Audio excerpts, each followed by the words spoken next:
बिस्मिल्लाहिर्रहमानिर्रहीम। तमाम सुनने वालों को अस्सलामु अलैकुम वरहमतुल्लाहि वबरकातुहू।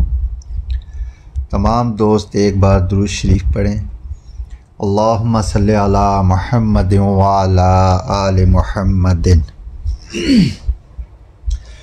उम्मीद है आप सब दोस्त खैर वफीद से होंगे और अल्लाह पाक आप सब पे अपने फ़ज़ल और करम करे, आपकी परेशानियों को दूर फरमाए, आमीन।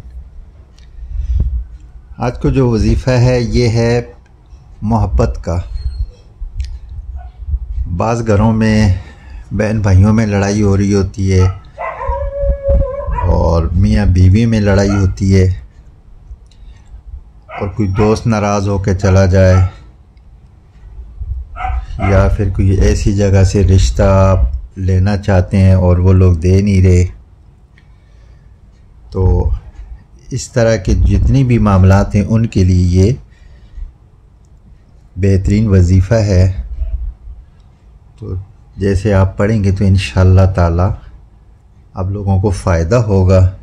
बस कोशिश करें कि किसी भी गलत चीज़ के लिए ना पढ़ें, किसी को नुकसान देने के लिए ना पढ़ें और सिर्फ़ अच्छाई के लिए इसको पढ़ें। अगर आपकी शादी नहीं हो रही उसके लिए आप पढ़ें। जो बहन भाई एक दूसरे का ख्याल नहीं रखते, बाज़ घर में शादियों के भाई की शादी हो जाती है, उसकी वजह से लड़ाइयाँ शुरू हो जाती हैं, भाभियाँ वग़ैरह करती हैं, बहनों का ख्याल नहीं रखते भाई। तो वो बहनें भी अपने भाइयों के लिए पढ़ें, अपनी भाभी के लिए पढ़ें, ताकि उनके दिलों में भी अल्लाह पाक मोहब्बत डाल दे आप लोगों की।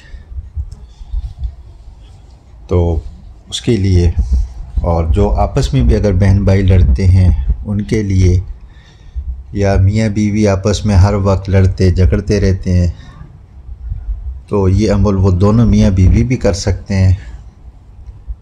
और अच्छे कामों के लिए सब लोगों को इजाज़त होती है, वो इस अमल को करें। बस कोशिश करें किसी को नुकसान ना पहुंचाने की करें कि वो मेरा हो जाए, आप अपना मतलब पूरा करके उसको नुकसान पहुंचाएं। ऐसा अमल ना करें, इसकी इजाज़त होती नहीं है, बल्कि नुकसान हो जाते हैं बहुत ज़्यादा। अच्छे कामों के लिए आप करें। जो भी इस वीडियो को सुनेगा, मेरे जितने भी वीडियो हैं उनको सुनकर जो उनके वज़ाइफ को पढ़ता है, अमल करता है, उसको इजाज़त हो जाती है मेरी तरफ़ से और वो पढ़े। बाकी अगर कहीं समझ ना आए तो मेरा व्हाट्सअप नंबर होता है, इनमें आप उससे कॉल करके या कमेंट करके आप पूछ सकते हैं उसका तरीक़ाकार, या कोई भी बात पूछनी हो तो आप पूछ सकते हैं। तो अमल के बारे में आप बताता हूँ कि इसका तरीका ये है कि ये जुमे वाले दिन शुरू करना होता है अमल। किसी भी जुमे को आप शुरू कर सकते हैं और जुमे वाले दिन असर की जब अज़ान हो जाए तो उसके बाद आपने ये अमल शुरू करना है। इसका फिर तरीक़ाकार ऐसा है कि असर की अज़ान हो जाए तो आपने 2 रकात नमाज हाजत पढ़नी है आपने, और दोनों रकातों में अल्हम्द शरीफ के बाद सूरत इखलास यानी कुल हुवल्लाहु अहद अल्लाहु समद लम यलिद वलम यूलद वलम यकुल लहू कुफुवन अहद 7 बार पढ़नी है। ये मैं सूरत इसलिए पढ़ता रहता हूँ या दुरूद शरीफ या आयत इसलिए पढ़ता हूँ कि बाज़ लोग गांव देहात के या कुछ ऐसे हैं कि जो नहीं जानते कि सूरह इखलास क्या है, सूरह अलहम्द क्या है, आयत करीमा क्या है। बाज़ लोगों को इस चीज़ का इतना पता नहीं होता, बेचारे बहुत सादे होते हैं।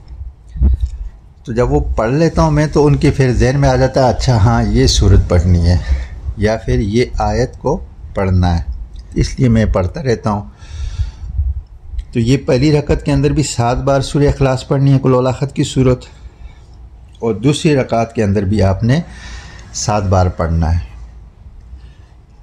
तो इसके थोड़ा सा इसमें मुख्तलिफ ये है कि जब आप सजदे में जाएंगे तो आपने वहाँ पर 14 बार या वदूदो पढ़ना है। सजदे की जो वह है सुबहान रब्बियल आला, आपने 3 बार मुकम्मल किया और उसके बाद आपने पढ़ना है 14 बार या वदूदो या वदूदो।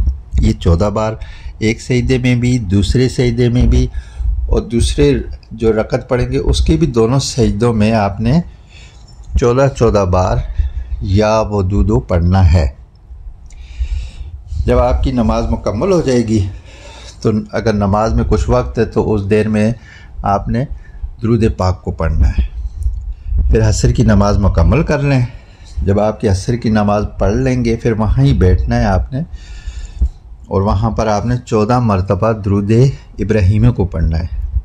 दुरूद इब्राहीम, अल्लाहुम्मा सल्लि अला मुहम्मद व अला आलि मुहम्मदिन कमा सल्लैता अला इब्राहीम व अला आलि इब्राहीम इन्नका हमीदुम मजीद। अल्लाहुम्मा बारिक अला मुहम्मद व अला आलि मुहम्मदिन कमा बारकता अला इब्राहीम व अला आलि इब्राहीम इन्नका हमीदुम मजीद। ये वाला दुरूद पाक आपने 14 बार पढ़ा। फिर उसके बाद आपने पढ़ना है या वदूदो, या वदूदो, ये पढ़ना है आपने 1400 बार। 1400 बार आपने इसको पढ़ना है। और जो आप चाह रहे हैं कि इनके दरमियान लड़ाई ख़त्म हो, इन दोनों के दिलों में प्यार मोहब्बत डल जाए एक दूसरे का, तो उनके नाम ले लें, उनकी माओं के नाम ले लें और तसव्वुर करके दुआ करें बारगाह इलाही में। और अपने पास आप कोई भी चीज़ मीठी रख लें, चीनी रख सकते हैं, टॉफ़ी वग़ैरह रख सकते हैं, कोई ऐसी चीज़ मीठी हो जो उनको आप खिला सकें। इस तरह की कोई चीज़ आप जो है ना वो दम करके आपने दम करना है, उसको दम करना है। फिर उसके बाद आपने दुआ करनी है। दुआ मुकम्मल होने के बाद फिर आपने दुरूद शरीफ पढ़ना है 14 बार। तो ये एक जुमे को भी आपने इसी तरह अमल कर लेना है। और इस दरमियान में जितना आपको वक्त मिला, जितना खिलाने का आप उन लोगों को खिलाते रहें। वो जो दम किया था आपने, आपको अगले जुमे तक इसके अच्छे रिज़ल्ट मिल जाएंगे। अगले जुमे वाले दिन आपने फिर दोबारा इसी तरह अमल करना है। और उसके बाद तीसरे जुमे को भी आपने इसी तरह ये अमल करना है। और ये जो दम की हुई चीज़ें होंगी, ये उनको आप थोड़ा थोड़ा खिलाते रहें। और कोशिश ये हो कि किसी जो अगर चीनी दम करते हैं तो वो आग के पे पके ना, यानी कि बाद लोग उसको चाय में डाल के पकाते रहते हैं। उसको कोशिश ये होनी चाहिए कि आग पे पकनी नहीं चाहिए वो चीज़। हाँ, चाय में मिलाना है तो आप कप में मिला दो, कप में मिला के ऊपर गर्म चाय डाल कर उस चीनी को हल कर लो। लेकिन इसका जो पानी है ना, चीनी को डालकर आग पे नहीं पकाना। बस एक इस तरह का थोड़ा सा ख्याल करना है आपने। बाकी आप शरबत बनाकर पिला सकते हो, और अगर कोई टॉफ़ियाँ वगैरह आपने दम की हैं वो आप खिला सकते हो। जो आप जिस तरह का आपको सहूलत हो उस हिसाब से आप इसको कर सकते हैं। मैं एक बार इसका अमल को दोबारा दोहराता हूँ। बाज़ औक़ात कोई चीज़ रह जाती है तो वो भी मैं बता देता हूँ। तो इसका तरीक़ाकार ये होता है कि ये अमल जो करना है आपने जुमे वाले दिन असर की जब अज़ान हो जाए, आपने 2 रकात नमाज हाजत पढ़नी है। और दोनों रकतों में सूरे इखलास 7-7 बार आपने पढ़नी है। और इसके जो सजदे हैं, पहली रकत में भी 2 सजदे हैं और दूसरी रकात के अंदर भी 2 सजदे हैं। दोनों सजदों के अंदर सुबहान रब्बियल आला के बाद आपने 14 बार या वदूदो पढ़ना है।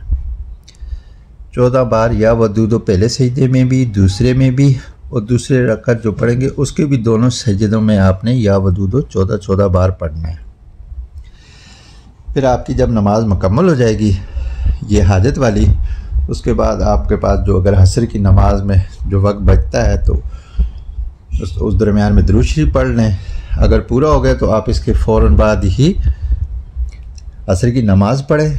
और नमाज पढ़ने के बाद आपने 11 बार दुरूद इब्राहीमी को पढ़ना है।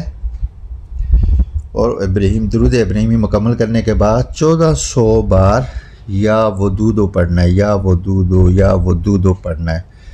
फिर आपने जो चीज़ आपने पास रखी हुई होगी, चीनी या टॉफ़ी वग़ैरह जो भी, उसको दम कर दें। तसव्वुर के साथ दम करना है, उन लोगों का तसव्वुर बना के उन लोगों के नाम लेकर दम करना है। और उसके बाद आपने दुआ कर लेनी है इन दोनों के लिए, इनके नाम लेके, माँ के नाम लेके कि अल्लाह इन दोनों के दिलों में प्यार और मोहब्बत डाल। और अगर लड़ाइयाँ झगड़े हो रहे हैं इनके दरमियान तो उसका नाम लें कि अल्लाह इनके जो लड़ाइयाँ झगड़े हो रहे हैं इनको ख़त्म कर दे, इनकी लड़ाई झगड़ों को प्यार और मोहब्बत में बदल दे। और रिश्ता जो नहीं दे रहा उनके लिए भी इसी तरह करें कि अल्लाह इनके दिलों में रहम डाल, ये फ़लाँ का रिश्ता फ़लाँ शख्स को दे दें। तो ये इस तरीके से आपने ये दुआ करनी है। और जब दुआ आपकी मुकम्मल हो जाए फिर आपने ये 14 बार दुरूद इब्राहिमी को पढ़ना है एंड पे। और ये कोशिश करनी है ये कि जब ये आप अमल शुरू करेंगे उस दरमियान में किसी से बात ना करें, बस अपने काम के ऊपर तवज्जो रखें और बिल्कुल तवज्जो के साथ आप इसको पढ़ लें। और ये जुम्मे से एक जुम्मे को ये पढ़ें, उस दरमियान में अगले जुम्मे तक ये जो दम किया हुआ है इसको आप खिलाते रहें। फिर अगला जुम्मा जब आ जाए इसी तरह से आपने दोबारा ये अमल करना है। उसके बाद तीसरे जुम्मे को भी आपने ये दोबारा अमल करना है। और जो चीज़ें आपने दम की हैं उन पे आप दम करके इनको खिलाते रहें। अगर चीनी पे दम किया वो बच गई है, अगले जुम्मे को आप दोबारा इसको दम कर दें, उसी को कर दें, उसमें और कुछ मिला दें, अगले के में और कुछ मिला दें और ये इनको खिलाते रहें। इंशाअल्लाह ताला इनके दिलों में अल्लाह पाक मोहब्बत भर देगा, इनकी लड़ाइयाँ झगड़े ख़त्म हो जाएंगे और इनके मियाँ बीवी के घर में भी इंशाअल्लाह ताला सुकून हो जाएगा। तो ये वाली वीडियो को भी आप सब्सक्राइब भी करें और आगे भी आप भेजें, जहाँ लड़ाई झगड़े हो रहे हैं उन लोगों तक इसको पहुँचाएँ ताकि अल्लाह पाक उनके घरों को आबाद रखे और उनके दिलों में प्यार और मोहब्बत डाले। अस्सलामु अलैकुम व रहमतुल्लाहि व बरकातुहू।